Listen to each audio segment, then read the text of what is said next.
ছেলেমেয়েদের নিজের হাতে পরশুরাম খাইয়ে দিতে থাকে আর বলে আমাদের সবসময় সবকিছু শেয়ার করেই খাওয়া উচিত। সেই সময় শীতলের ফোন আসে তার কাছে।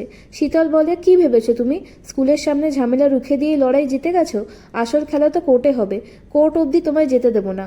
I hate you, I will kill you. কিন্তু এটাও ঠিক যে আমি তোমাকে অনেক ভালোবাসতাম। পরশুরাম বলে, ভালোবাসাটা একতরফা ছিল, আমার তরফ থেকে কিছুই ছিল না। তোমার মানসিক চিকিৎসার প্রয়োজন। এদিকে প্রাচী বলে যে আমরা জানি যে বাড়িতে আগের মতো পরিস্থিতি নেই, তাহলে কি এবার মুখার্জি বাড়ি থেকে রথ বেরোবে না? জিৎ বলে, আমাকে এসবের মধ্যে টেনো না প্লিজ। আরাধ্যা আমার মেয়ে, তাই আমার কষ্ট হচ্ছে, তোমাদের তো আর কোনো হেডেক নেই। সত্যজিৎ এরপরে দীপালিকে বলে যে টোটিনিকে ইনভাইট করতে। দীপালি কল করে টোটিনিকে ইনভাইট করলে টোটিনি আর পরশুরাম ওদেরকে না বলে দেয়, কারণ তারা আর সম্পর্কের তিক্ততা বাড়াতে চায় না।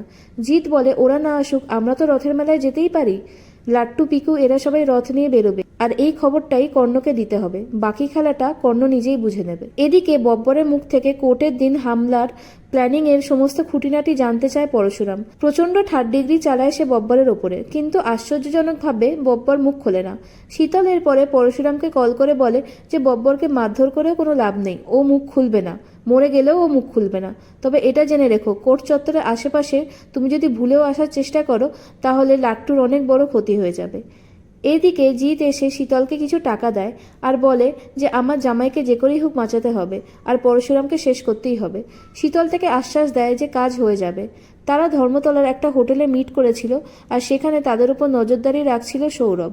সে পরশুরামকে ফোন করে এই ইনফরমেশনটা দেয় আর বলে পাখি ধরতে হলে খাঁচা নিয়ে লোকেশনে চলে আয়।